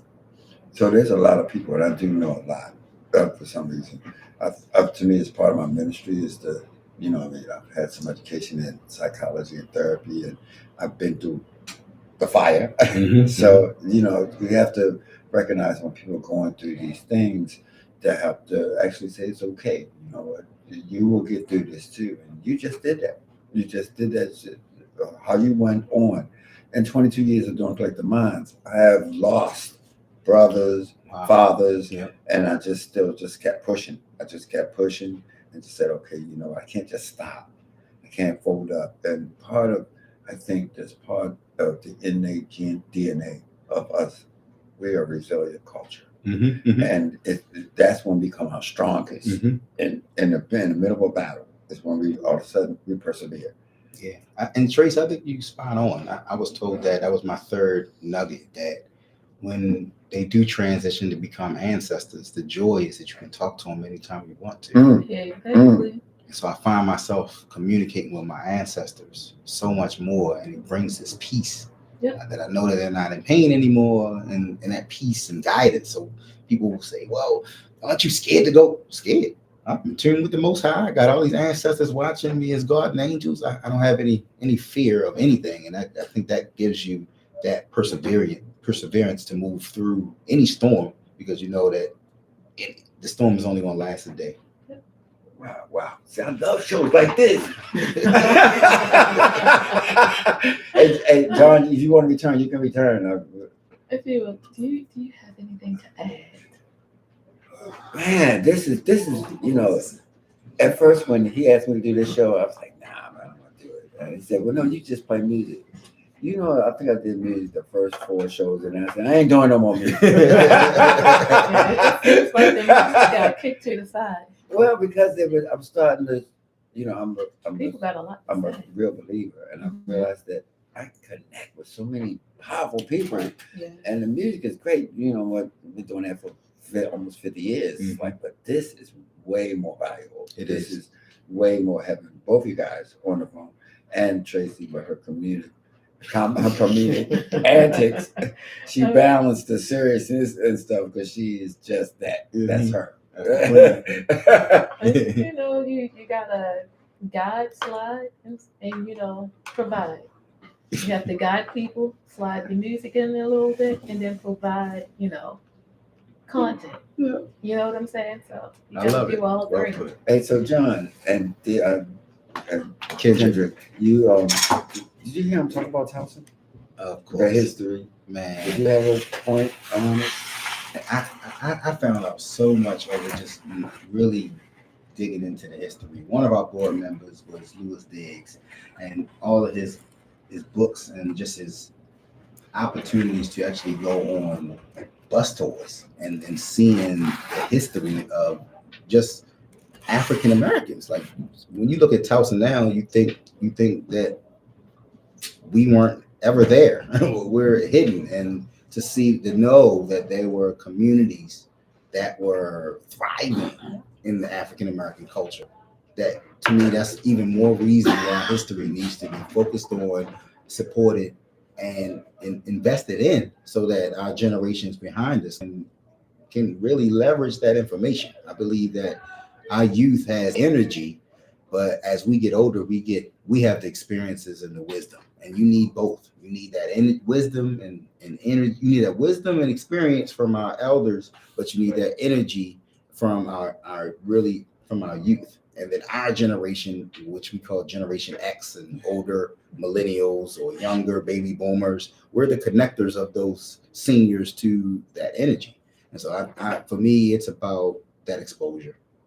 Because back in Towson, we were great since the 1840s. I'm Mhm. just saying. Since the 1840s, we were running things. What? No, John, you brought it up. I mean, Tracy initiated it. So I wish I could remember where I heard that interview. It was on EAA. I know that much. Mhm. So I heard this Reverend, I can't remember her name, but it was Breakthrough. It was her book. I got that because she's talking about some things that really resonated. And in that, the overall segment, I think it was a Saturday or something, that came up. I was like, oh, wow, I didn't know that. But then if you think about it, because I do participate in my community and the zoning and different things that I've worked with to support the space that I call home. And so in learning those things, of course, the city was the city. You had different areas. Charles Village was the senior managers and stuff like that. And you had the docks where the people that were economically challenged, they could be close to work. They didn't have transit. So you had Towson way out there. No one was out there. We were out there because that's what we could afford. We were out there because we were the farmers. We were out there because we had a natural grace of working with that space. Yep. When it was realized the value of that space, we were pushed out. They knocked down Paradise and put up a parking lot. Literally. Yeah. They put up the Towson Library's parking lot where these ancestors had cultivated the land that made their communities. They literally knocked down Paradise and put up a parking lot. Mm-hmm. And that's how it goes. Such a joyous person. Think that when things are discovered, and not discovered is such a horrible word, but when they revealed, yes, I like that better. It's like, I remember you could buy a whole bushel of greens for like $3. You're gonna spend a grip getting some greens now. Yeah, that's true. And that's a good example of what we already know because of culture, perseverance, sacrifice, community, bonding. When it's found out or revealed that, oh, that's a good idea. Oh, that works.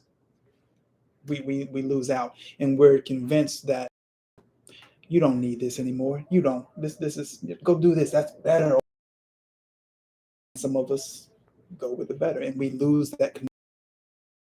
So I'm glad to hear that one of my favorite people here in Baltimore is throwing this festival this year. I do apologize. I didn't mean to not deconflict. Won't be a problem next year. How do y'all know each other? Do another nonprofit. See, people who do mission-driven stuff, they connect. And so I've known my brother some years now, through Black Professional Men, through our social club, through it's a couple of Opera Baltimore. It's like he supported me on that. It's like, oh wow. Yeah. He had me mixing opera with instrumentals that attract Baltimore, the inner city Baltimore. Really? Oh, wow. He did a fantastic job. Oh wow. So yeah, this brother been supporting me for a while, and I've been trying to follow suit and offer him the same. I almost took him to Spain with me. He's trying to make it work. I was trying, but it was I had other things going on. So you were on 100 boards, John. I'm dialing that back. I am dialing that back. I have other things to focus on now. He was really trying to go. I was like, my wife says 10 hours. She ain't going. I said, if you want, it's a free trip. Yeah. He said, what? Let me try that. Wow. I would have brushed up on my Oscar. I made some calls, and I talked to some people, and then they had the information. They had professional tour guides out there. It was no joke. They were on it. And I had to do my critical thinking and say, you know what? This is not lining up. It all worked out, but one big chunk. And it was a significant chunk. Like, nah, I can't. So both of you guys are powerful Black men. Do you find that you don't have enough time to do everything? For me, I'll let you answer first. For me, it's a blessing. It's one of the things that I find value in, and I highlight prioritization. Some people aren't bad at what they do. They have a skill for what they do and a knack for what they do, and they can be successful. But because they are not great at prioritizing and recognizing what needs to be done first and in what order and adapting to the change of priorities, they don't do well. So I think as we move through, it's challenges time, but I plan out days where I just sit. I don't do anything. I don't go anywhere. I don't deal with any responsibilities. That's important. And that is a plan. And so it would think, well, you could use that time for something else. Well, nope, I'm using that time to decompress and for me. And so in short, it's a challenge, but we have to shift our priorities and make the changes so that we can actually accomplish it. You have to make yourself a priority. Yeah. All right. You can't take care of other people when you can't take care of yourself. That's a huge thing right there. You have to take care of yourself, even if it's 5 minutes a day. Wow. I spoke about that in Toastmasters last Monday. We did an impromptu speech about a cup. And I talked about people trying to help people when your cup's only halfway full. I don't think about helping people until my cup is overflowing. I only put myself in positions to be where all these resources are overflowing, and then, only then, can I help Thommy. I can now help John. I can help. To me, once you start helping people when your cup is not overflowing, eventually you get burned out. Eventually you're exhausted or tired. And so for me, it's a blessing because it's intentional. My background is in electrical engineering. So my brain's wired to be creative, create something to solve a problem. That's what they trained us to do. Create something to solve a problem. That's what an engineer does. However, the School of Business taught me reality. So when I got my MBA, the goal ain't to create a job for myself. It's to create jobs for others.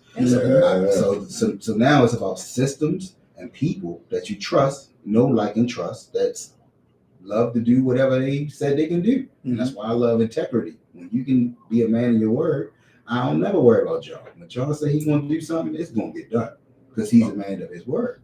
And so we always have to operate in that space where if not only are we looking to make this impact, so I say this is one thing he said that's spot on for me is intentionality. He's intentionally making a day for him to rest. I personally intentionally only focusing on my therapeutic space. It's therapeutic for me to DJ. It's therapeutic for me to speak professionally, and it's therapeutic for me to connect your goal or problem to one of these 10,000 contacts in my phone. If that means I don't have to do any work and I can help you solve your problem by connecting you to one of these $10,000 contacts and I can go play more golf, I won. It's therapeutic for me to do that. It's therapeutic for me to DJ, but I ain't carrying no speakers. So I'm going to pay them to set up. And even when I get there, I'm an artist and I want to be in my therapeutic space. When I come to speak, I would love it for it to be a wireless microphone. If it's not, I'll bring it myself. But it's just certain things that you want to be in your therapeutic space because that's about that cup. Because if you're not overflowing your cup, eventually, even if you're great at it, you get burnt out. Well, Tracy, What? you're a go-go gadget. Don't act like you don't know what. You know, I got my Saturday morning. I don't do anything until 11 o'clock. Nothing. I don't get out the bed. I will lay there and listen to some music. I don't do anything until 11 o'clock. A lot of times I don't even answer the phone. You answer my phone call. Yeah, because you're on the on the priority list. Oh, I'm privileged. Yeah, so everybody else is. Well, I got 5 people where their call comes through. Okay. Everybody else, go to silent. I'll get to you when I get to you. If you want to leave a message, leave a message. If you want to send me a text, I will get back to you when I'm ready, which is going to be after 11 o'clock. But before then, nope. Wow. Yeah, you will get ninja stars if you try to come over my house before 11 o'clock in the morning. Here she go with these ninja I will look out the window and be like, ting, ting, ting. You will never know where it came from. I'll send a boomerang. It'll come around the corner. Yeah, come around the corner. Bam! I just needed to hear that because I'm like that too. I kind of run constantly from this show to a ministry to a movie project to 3 international record labels to my books to a whole bunch of stuff. So what I have to do is put away time and just act like it's important. Because I run better when I do that. You know, really, I run more efficient when I take care of me. It's like, you know what? Sorry, I can't do that today, right now. I need to go to the gym. I need to take a walk. If I may suggest, look at everything you do as a cake. And you want the cake to be good, whether you're there or not there. And if Thommy shows up, you're the icing on the cake.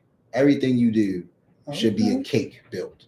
And if you decide that's a personal day, Thommy still benefits because you put the cake together. That's your team. And so view it from that lens where sometimes you can't be there. And so I would suggest you are at that level where you're legendary status. You're icon in the world's eyes, right? This is from, I've been DJing 30 years, right? And you're an icon.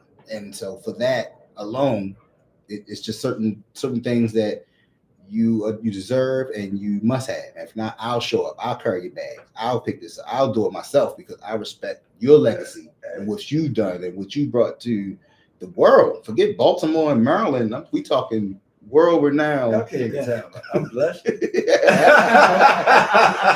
tell in the studio. It's all over YouTube. It's really important. I mean, a long time ago, I said I'm gonna sacrifice myself to it. You know what I mean? Because when I was raised, they said, music, you can't do anything with music. And I just resented that. To me, it was an art. It's like, putting down the arts. I couldn't go to the school of arts. I wanted to do Alvin Ailey dance. It's like, no, you don't want to do that. And a lot of times, so when I became my own man, I said, you know what? I'm going to do it. Not with a goal of being rich, not with a goal of mission, ego. It's just like, you know what? I'm born with this. I got a choice to ignore it or just run with it. And I chose to run with it. So, I want to hear what other scholarly Black men who are out here doing the thing, how y'all deal with it. I mean, I have a therapist too. I insist on it. Oh, yeah. I keep it, like I don't miss an appointment, because not because of something is broken. It's just a voice, somebody I could talk to and just say, hey, I lost this deal and I thought I had it. And, it's still disappointing when you strive for things and not every. What? I'm looking at Tracy. When you try, I don't have a ceiling. So I don't aim low. I aim high and just keep trying to do that because I'm surrounded by people that are not visionary, and I'm a visionary. I like to think outside the box. I look back at my predecessors, and I said, you know what? They had to be visionaries. They had to go against the grain of what everybody else was doing. And I said, I'm gonna be like that. Right. I have a question for all 3 of you guys. I don't care who starts. I don't care who stops. As long as y'all finish before 9:30. But anyway, She's the cutoff. She's the cutoff. I am the cutoff. So. Like me, I know you guys love what you do. How do you turn it off? Wow. I'll start with that one because that has to be in that same family that John just spoke about, being intentional. And I remember going to my sister's house down in Clarksburg and watching a Ravens game, and she sent a text message to my wife saying, it was so good to see my brother and he talk about business. And I was like, oh, wow. That must be an obvious. When you're in your life's work, it don't feel like work to me. It does. I'm just talking about my life. But to other people who have 9-to-5s or turn off their job when they go home, it's different. And so that hit me hard too. Like, damn, am I that bad? So we had to be more intentional about turning off. When I'm around my family, I don't speak nothing about business. They always come to me, Kendrick, you got a product that teaches how to DJ using math principles. I heard about that. I won't bring that to them until they come to me and say, did you really do that? Yeah, we have a product that teaches DJing using mathematical principles. That's my life's work. I tried to write a book on it. Because I try to teach the DJs that. It's all math. It's all math. Yeah, we have a whole. You gotta come back. We're gonna talk about that. Let me plug him a little bit. I'm a pro with a question. Agitate. Name what are some countries you worked your product, provided your product to? Our partnership is in Canada. Our North American partners, my brother PK, Peter, and JK, who actually left here. They drove from Canada to Baltimore just this past weekend, so I could show them how we are operating Matthew Music here in Baltimore City, and Maryland, and DC, and Virginia. And so Canada is actually next level. The Canadian federal government is behind it. They did a 5-year study. It showed that this product doubled math scores. But no one wanted to hear about our data from our North American partners. So we've been board approved for $1 million in Montgomery County Public Schools. For the last 3 years, we've been collecting data. So now I can talk about it and say, we got 3 years of data to show that they stopped arguing. They were so engaged with our Matthew Music because it come with, your controller, it come with a laptop, it come with videos, it come with our curriculum. And so it's standalone. And so students they're so excited about it that they're not arguing as much. So one data point we saw was it lowered altercations. I didn't even think about that. So lowering altercations increased attendance because now you got turntables in your math class. And then 50% of his students' math scores went up by at least 10%. And that was monumental. So when people say, Kendrick, how you doing? I'm living a dream. I had a dream about this 15 years ago, and we are literally living it. You know what? To that point, Tracy, watch the time. If you don't let him say nothing, you won't cut him off. I am. No lie, I would. But to that point, I had pitched something to Baltimore City about the dirt bikes, you know, because dirt bikes is nothing but engineering. Yep. They didn't want to hear it. So I actually wrote a proposal. No, dirt bikes are illegal. I was like, yeah, but they also teach math. Yep. Just saying. But and you know about B360, right? My girl Brittany from Pilot. Yeah, but okay. It needs to. Let's figure out how we can grow it. Teach math. It definitely Let's just say that. But go ahead. You're on the spot. Could you repeat the question, please? All right. Knowing that you love what you do, how do you turn it off to get your relaxation on? Like Tribe Called Quest. Relax yourself.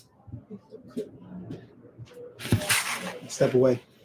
I just get away from everything. I have outlets, and I try and focus on those outlets that are unconnected to me. So I've been working with, and this is where therapy comes in helpful. One of my therapists asked me, when's the last time you did something for yourself? I went to this show. No. Not a show you went to, not an event you attended, not something you helped to host. When's the last time you did something for John? That hurt my feelings because I didn't have an answer. Wow. I did not. And recently I've fallen back into that. So taking time to just do for John. It can be something super small, but I need to do something for me, even if it's a small, one little thing, a treat for myself, something just, doing it for me. So those little things, little wins build success. And I try and get a little win whenever I can. But sometimes I have to structure it out and plan it and make it a big win, just like I'm done for the day. So I suck at it. That's great. I do. I really do. What John, as you know, I've written several books because that's what I would do when I was on club. I would just get away from music and write. Wow, it was therapeutic. And then one day a friend said, "These books what are you going to do?" And he said, "I wasn't going to publish it. It was just to me a outlet to do. So I constantly and I have." To me, music is numbers, so it's kind of hard. It's hard to cut those numbers off. Those numbers constantly are running. It's my life. And so in a book, it's a different beat. It's a different one. It's more creative. So where my therapist said that's not cutting off. It's like it was in a way, because I wasn't doing what I normally push myself to do. Right. I could do it at will. I could do it on a plane, on a bus, on a train. It doesn't make a difference. I could always do it. And I wrote like 8 books on an iPhone. Major. Not thinking, just doing it for therapy things. So I'm still doing it today. I would just add golf for me. Oh, okay. Golf. Yeah. If you'd told me in my 20s I'd be playing golf, now I'm almost 50. I would have been, I'm a hoop, I dump on people. No, I walk past all them sports and go right to my golf club there in my trunk right now. I did 9 holes today. It's an 85-year-old legally blind man today. Oh, wow. Dr. Doctor, Butler. You know it. Yes. He was with me today. I dropped him off and said, all right, I'm going to get my hair done from my stylist over there, and then we're going to come right down to town. I thought you were looking pretty tight today. My It's looking good, yeah. One time for Mr. VIP over there. Before we get cut off in 3.5 minutes, when I looked up and saw you in the room, I saw something about Baltimore County, something, whatever. I didn't think that was going to be this man right here coming in the room. My heart just jumped for joy because I'm already excited to be here with you. I really appreciate this opportunity. But then the two of y'all here together, sharing this space with me and talking about the things that we've been able to discuss together and be in this moment, this is a moment of respite. This is a memory that I can replay. This is a moment that I can hold on to and cherish. So I want to thank you, and thank you for assisting with the facilitation. That's how you feel appreciated. You know what? You know, I don't know if this was said before, but y'all are living ancestors. I mean, y'all actually are living it. You know what I mean? So, like, you know, everything y'all share to me and the people and to Tracy, that is an ancestor that's alive. Yeah. That people can reach out and say, hey, you said something that I need to hear. And I get that a lot. I mean, it's y'all that work like the minds, it's 5,000 people. 4,000 of them. Wow. 4,000 of them. That is not phony. You can't fake it. You can't fake it. And so they keep coming over and over again. So when are y'all books coming out? Because, you know, we're living history right now. You know, we are literally living history. You're right. It's coming for me. I've been dabbling at it for the last 10 years. Just being a third generation entrepreneur. For those that are over the age of 60 and 70, y'all wouldn't know a venue called the Sphinx Club. So that's my grandfather, Charles P. Tilghman. What? Pennsylvania Avenue. I grew up on jazz music. I grew up in this environment. I grew up on live music. I grew up giving y'all salty hot dogs, not knowing I was the part of a business model to make you guys drink a little more. Some 40 years ago, 30-something years ago. But it's an honor to be here, and an honor to just live up that legacy. Because for me, the Tilghman brand, I'm a third generation entrepreneur. And when I look at where are the entrepreneurs that are 5 generations in, I think of Afro. Afro is 5 generations in, but you don't think of more than 3 to 5 generations of entrepreneurship from us. And our counterparts are 17 generations in entrepreneurship. So I always try to remind us that when you have an experience that's not the best experience at a location that looks like yourself, remember, we're only 3 to 5 generations in doing this post when they captured us and tried to enslave us, basically.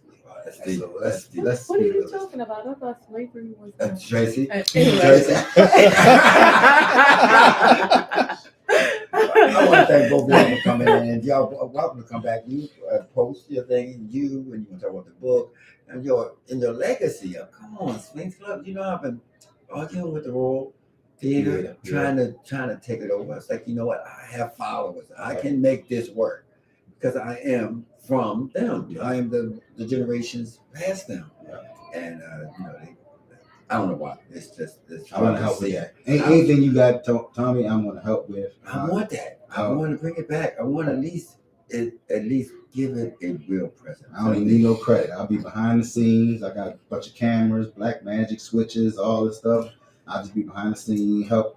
I'm holding you to that. I'm serious. I'm gonna help Tracy. Like she's doing it by herself. I'm like, you made a memory. She streamed this. I'm in. We got it locked in forever, and anything. You know I want to do. What was that place you took me? The first place to do the book, real quick. The Harlem Theater over off of Gilmore.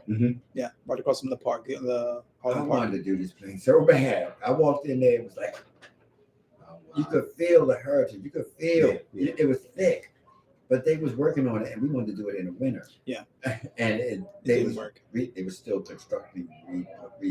They were working on HVAC, so it was like it's going to be out at that time. So and you know they're going to get a board like they have downtown now, a digital board that who is You talking about the Arena Place, right? No. Oh, my fault. Never mind. That's because she was too busy doing us, trying to get us off. Yeah, they're about to get Dr. K. But anyway, they have a you know what? Why don't they get that? 'Cause- It's on LED board or yeah, with a stream. digital It's kind of board. like it's kind of like you know, the NASTEC when you go. Yeah. Yeah, it That's all actually company goes. down here now. Arena Players going to get that. Nice. That's Yeah, great. so They that's got cool. that big deal. But the Yeah. place, to be real quick, because it's heritage, this is one of the black. Go ahead, please talk. The history of that building, the whole thing.